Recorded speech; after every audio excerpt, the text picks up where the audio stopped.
মানবাজার ১ নম্বর মণ্ডলের যুব সভাপতি গৌতম মাহাতোকে মারধর করেন তৃণমূল আশ্রিত দুষ্কৃতীরা।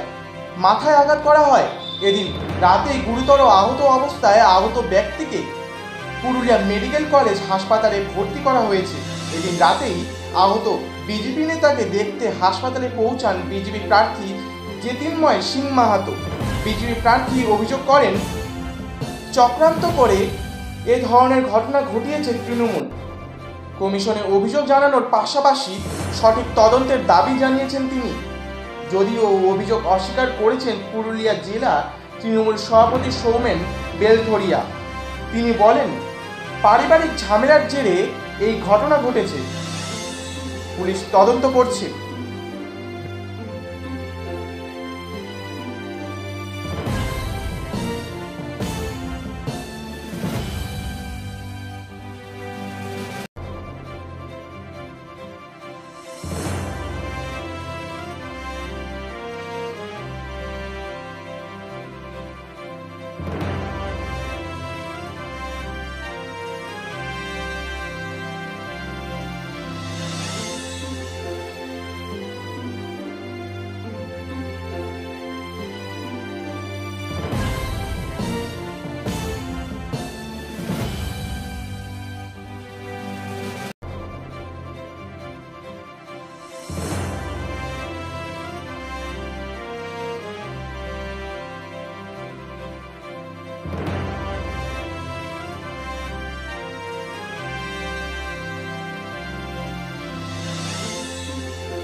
Bureau report, royal Bangla TV.